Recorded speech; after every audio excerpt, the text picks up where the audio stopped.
afternoon. Yeah, morning, Tom. Odd to be here on a Sunday, but it feels all right. Super Sunday here on Fournilwrittenalloverit. Hello, welcome back. We are back after a 2-week hiatus. Yes, Are you refreshed and raring to go? Oh, yes. Well, I think the team are ready to go for this one, Tom, and we all should be. We'll be up for this one. West Brom, good team. I like their fans as well. We are delighted to be back on your screens. Delighted also to say that we welcomed over 500 new subscribers to the channel in August, Andrew, and 78,000 hits in that time as well. That's a lot of hits, Tom. Well done, fans. Thank you very much indeed. Pompey fans, you are the best in Europe. Join us on the journey. Next step, 17,500 subscribers. Subscribe down below. We hit the like target last time, so consistency, we're going to go for 1,000 likes again. Yeah, let's go for 1,000 likes today, Tom. The fixture list doesn't get any easier, Andrew. West Brom to come today, and at the time of recording, or maybe at one point yesterday, all 4 of the top 4 sides, Pompey, are playing within 28 days of each other. So Sunderland, West Brom, Burnley, and of course Sheffield United. We need a good win, give us a bit of impetus. West Brom have a new sporting director, a fantastic coach in Carlos, a certain Mr. Jed Wallace. Andrew, should we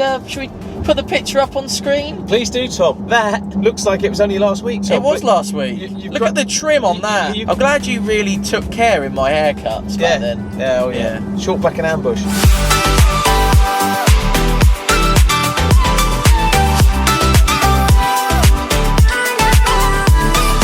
There isn't an easy game in this league really at all, but certainly not like until another few weeks yet. I think Stoke's probably the first game you look at and go, that's an opportunity. It's going to be tough. Stan's birthday, everybody. It is. Happy birthday apparently. to you. It's also Andrew's 25th tomorrow. Yeah, it is Andrew's 25th. Yeah, He's my aging well. I am delighted to say everyone's favourite 4-0 regular is back. Mr. Tom Chappell, yeah, absolutely. The heart of the channel itself. Me? I was talking about you. Right, yeah, well.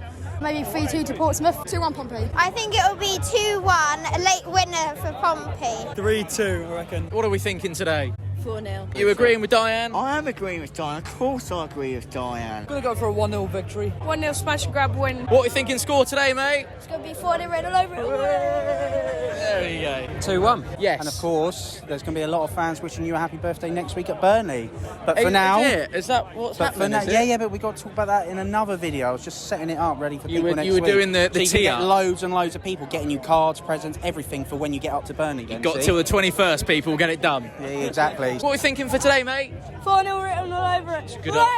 He's dancing as well. Tough one, I reckon 2-1. Have you just got off your bicycle, sir? Why is that? Because you've got bicycle glasses on. Or been skiing or something like No one can see that? where I'm looking there. Well, no, exactly. Always one step ahead. You've come back over again. I have, yeah. Are you still watching? I am. For your sins? Yes. Not enjoying it very much? Oh, it's good. Oh, it's good. Best review of the day. Another week without Connor Shaughnessy. Yeah, interesting, isn't it? Wonder what's going on there. Couldn't possibly say.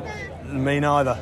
We'll leave it at that, shall we? I think we probably should. You've kind of got to trust in the coaching staff here. As we said before, they don't get a lot wrong. 3-2, I think we'll concede, but you've got to back us to win. 2-1 Pompey. 2-1. I think we're going to win 2-1. Lane's back in the team. We love Paddy Lane. Oh, that was amazing, Edie. 4-0 today, I reckon. I guess width is the order of the day, and with a view to that, having Murphy back will help. Looking at the goals we've conceded, the key to getting anything out of this is asking questions of them beyond the 18-yard line. Would I be able to ask you for a score prediction today? It's 1-1 written all over it. Oh, we have a 1-1. Yes, we're on vacation from Toronto in Canada. 4-0 written all over it is what we watch every Sunday. And I wanted to bring him to his first Portsmouth game, so he can be now a Portsmouth supporter for life. What are we thinking score prediction today? You really do need to reevaluate things and start to think that actually a point isn't enough sometimes. And I know they're against teams that are well established in this league, but we've got to start winning eventually, haven't we? We can't just turn around each time and think acceptable for a point.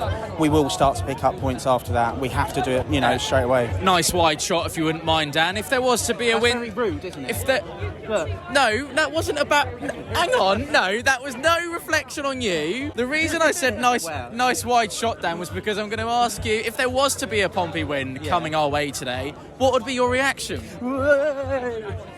Oh, I'm knackered now.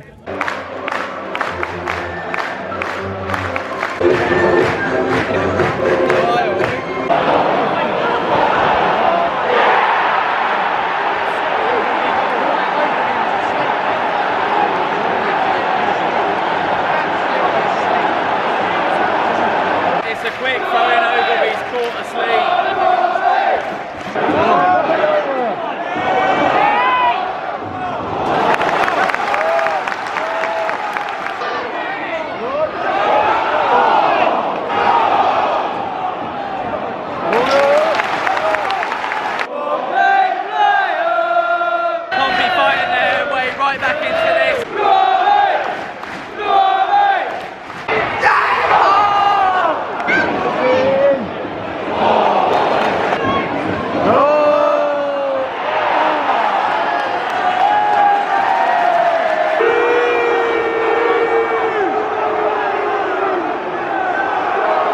you start dishing out the yellows when Messina gets a yellow, you just know he ain't got a clue.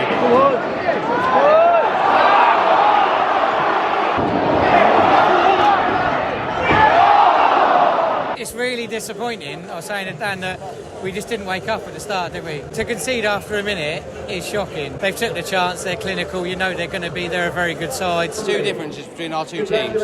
We are not clinical enough in front of goal, whereas they are. How many times are we going to sit here this season saying, oh, they're a good side, they're a good side? They're all better than us because they've been here for years. That's the difference. You've come up a division, cannot afford to be asleep at the start of either half. It's really disappointing. I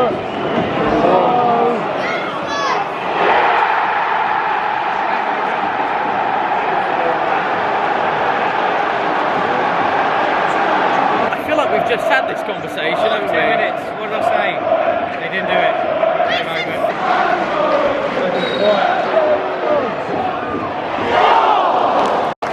Best chance Pompey have had this second half.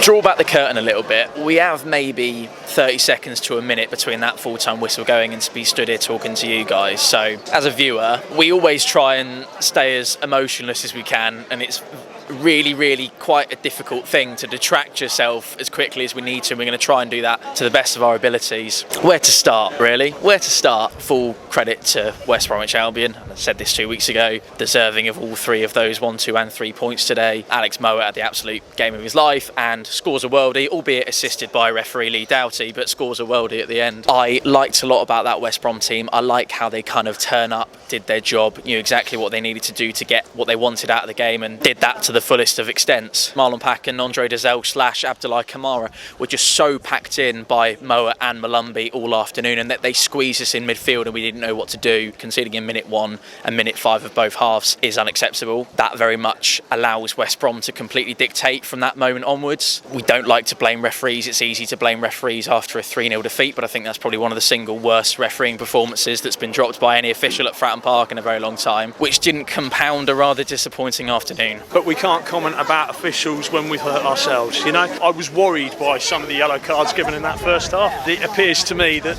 I have our Prime Minister that I'm not allowed to question at the moment. It seems to me I'm not allowed to question EFL referees either, Tom. Absolutely. You can keep that in or edit it out as you wish. That's okay. But we try not to politicise, but I get the point. There's my tuppence. That's your tuppence, is it? Well, you know, our feelings are not dissimilar. There are some crumbs of comfort there for us today. Yes, you're right. West Brom did everything they needed to do to get something out of today. The second team has many home games to leave this place top of the league, which tells you about something of the introduction and baptism of fire we've had. And you're quite right to point out that teams in the top 8 of this league, if you give them inches, they'll take miles. We just weren't clinical in our moments. Only thing that alarms me out of today is I'm really struggling to see what a John Messina championship side looks like at the moment. I think we have a real lack of purposefulness, and I think, albeit that hasn't been aided by the level of opposition that we've been playing, but I don't quite know what we look like yet. Major problems from a Pompey point of view from Josh Madger. That's now, what, 6, maybe 7 goal contributions for him already this season so far, and Carlos Corberán is an incredibly smooth operator at this level. He's got his players playing extremely professionally, and everything that was asked of them, I think, was executed brilliantly by West Brom today, Andrew. Mr. Machino, he hasn't got it right yet because he doesn't know that selection yet. All the new players that are coming in, the formations he's trying to work with. At half time, we were still in the game and we looked like we could get back in it and maybe score 1 or 2. I felt we had something in us. They get 2-0, then you're struggling, aren't you? So, and I genuinely felt that half time, you know, how have we not scored? Look at the opposition we've played,